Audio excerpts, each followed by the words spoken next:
Good morning. आज हम लोग सबसे पहले सर्विस मार्केटिंग के बारे में थोड़ा जानकारी प्राप्त करेंगे। हम जानेंगे कि सर्विस मार्केटिंग क्या है और ये किस तरीके से हमें हेल्प करता है। तो हम लोग अभी तक आप लोगों ने बीबीए कोर्स में प्रोडक्ट मार्केटिंग के बारे में बहुत सारे इंफॉर्मेशंस प्राप्त किए हैं। Service marketing as an aspect आप लोग का फर्स्ट सेमेस्टर में बहुत थोड़ा सा ही टॉपिक कवर होता है, जहां ओवरऑल आइडिया आपको मिलता है कि सर्विस मार्केटिंग क्या है और किस तरीके से काम करती है। अ, इस बार सेमेस्टर 6 में आप लोग को सर्विस मार्केटिंग इन डिटेल में पढ़ना है। तो आई होप कि जो वीडियो लेक्चर्स मैं बनाऊंगा वो आपके लिए बहुत हेल्पफुल रहेगा और आपको बहुत सारे इंफॉर्मेशंस सर्विस मार्केटिंग के रिलेशन में आपको प्राप्त होगी इन वीडियो लेक्चर्स से। तो सबसे पहले हमें जानना है कि सर्विस मार्केटिंग अगर ये करते हैं तो मेजर इकोनॉमिक सेक्टर्स कौन कौन से हैं, कि सर्विस सेक्टर किस तरीके से एक सेक्टर के रूप में उभरी है। तो सबसे पहले हम सेक्टर्स को एक्चुअली तीन अलग अलग कैटेगरीज या सेक्शंस में डिवाइड कर सकते हैं। एक होता है प्राइमरी, दूसरा होता है सेकेंडरी, तीसरा है टर्शियरी। तो प्राइमरी सेक्टर्स में कौन से कंपनीज काम करते हैं या किस तरीके का काम होता है, जहां पे वो सारे बिजनेसेस जो रॉ मटेरियल से रिलेटेड काम करते हैं वो सारे प्राइमरी सेक्टर का पार्ट है। जैसे एग्रीकल्चर हो गया, फिशिंग हो गया, या कोई मैन्युफैक्चरिंग कंपनी हो गया जो कि ऑयल एक्सट्रैक्ट कर रही है, या कोई माइनिंग इंडस्ट्री की कंपनी है। वो सारे प्राइमरी सेक्टर के कंपनीज हैं जहां पे मेन रॉ मटेरियल पे काम हो रहा है। सेकेंडरी सेक्टर्स में कौन कौन से चीजें आती हैं? सेकेंडरी सेक्टर्स में हम देखेंगे कि primary sectors, either primary sectors में जो कंपनीज हैं वो जो रॉ मटेरियल पे काम करके जो फिनिश गुड्स कर रही है उनको as a raw material use करती है सेकेंडरी सेक्टर की कंपनीज, और उनमें मॉडिफिकेशन ला करके उनमें और ज्यादा काम करके उनमें मॉडिफिकेशंस या स्पेसिफिकेशंस चेंज करके वो एक फिनिश गुड्स बनाती है। जैसे आपके ऑटो मैन्युफैक्चरर्स हो गए या स्पेयर पार्ट्स मैन्युफैक्चरर्स हो गए, स्टील के प्रोडक्ट्स बनाने वाले हो गए, या क्लोथिंग कंपनीज हो गए, ये सारे सेकेंडरी सेक्टर्स के कंपनीज हैं। और टर्शियरी सेक्टर में कौन कौन सी कंपनीज आती हैं? जिनमें अब ये वो सारी कंपनीज आती हैं जो सर्विस सेक्टर को केटर करती है। जैसे फाइनेंशियल सर्विस हो गया, इंटरनेट सर्विस हो गया, हेल्थ केयर हो गया, ट्रैवल हो गया, ट्रांसपोर्टेशन हो गया।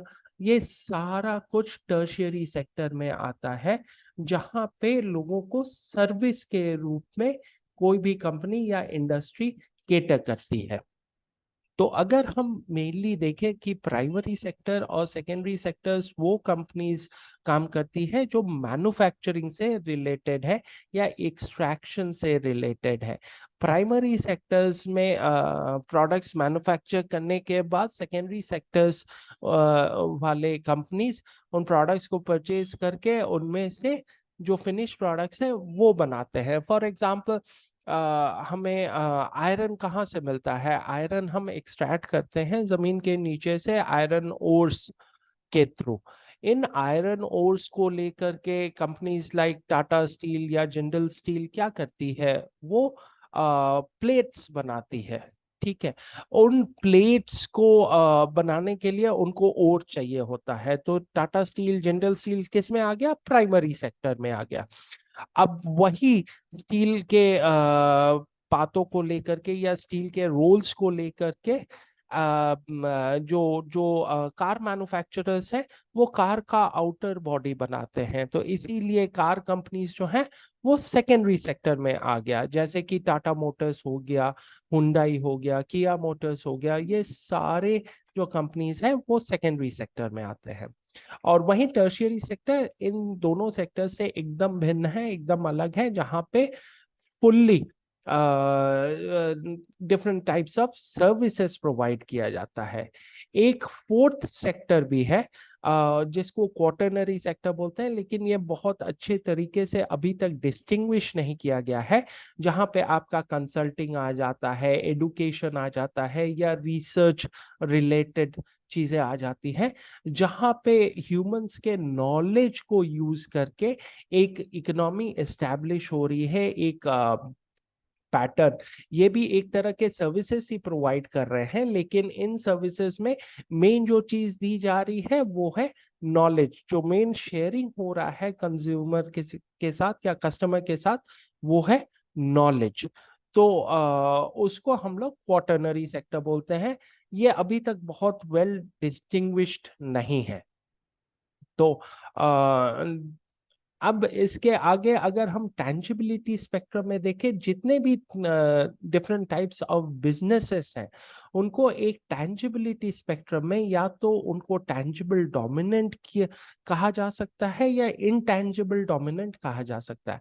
अगर आप इस स्पेक्ट्रम में अच्छे तरीके से देखिएगा तो वो सारे प्रोडक्ट रिलेटेड जो प्रोडक्ट्स है वो टैंजिबिलिटी स्पेक्ट्रम में टैंजिबल डोमिनेंट की तरफ होंगे, और जितने भी सर्विस रिलेटेड थिंग है, जैसे जैसे सर्विसेज में ये होता जाता है कि only the knowledge is shared और just a service is being provided, nothing else is being provided, वो इनटैंजिबल डोमिनेंट की तरफ बढ़ते रहता है। वहीं बीच का जो मिडिल पॉइंट है वो फास्ट फूड आउटलेट्स के रूप में है। क्यों? क्योंकि वहां आपको फूड भी मिल रहा है खाने के लिए, और जो फूड आपको सर्व किया जा रहा है वो सर्विस प्रोसेस के अंदर आता है, वो सर्विसिंग के अंदर आ रहा है।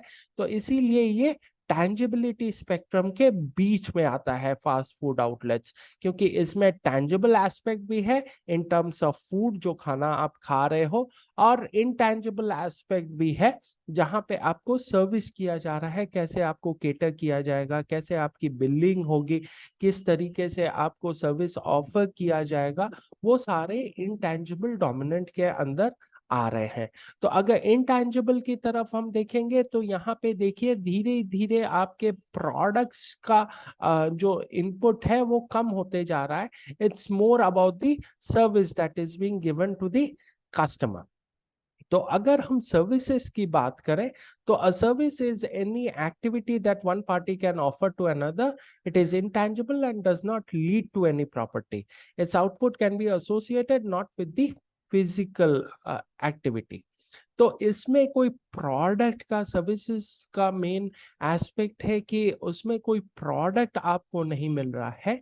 Services is something which is being catered by one person and given to the other person. एक व्यक्ति से दूसरे व्यक्ति को दिया जा रहा है, जहां पे वो दूसरा व्यक्ति बेनिफिट हो रहा है। तो सर्विस मार्केटिंग क्या है? सर्विस मार्केटिंग अगर देखें तो AMA बोलता है, अमेरिकन मार्केटिंग एसोसिएशन बोलता है कि ऑर्गेनाइजेशनल फंक्शन है, सेट ऑफ प्रोसेसेस है फॉर आइडेंटिफाइंग और creating, communicating and delivering value to customer and or manage consumer relationship in a way that benefit the organization and the stakeholders. तो in a way यहाँ पे जैसे product marketing में क्या होता है, प्रोडक्ट कंज्यूमर को दिया जाता है जिसके एवज में कंज्यूमर टैंजिबल फॉर्म में मनी ट्रांसफर करते हैं जो प्रोडक्ट दे रहा है उसको। सर्विसेज में इस तरह की चीजें नहीं हो रही है।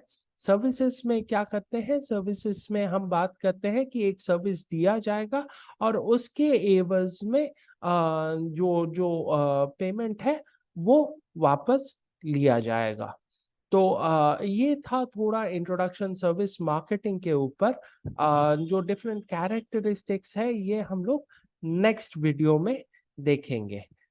Thank you for your time.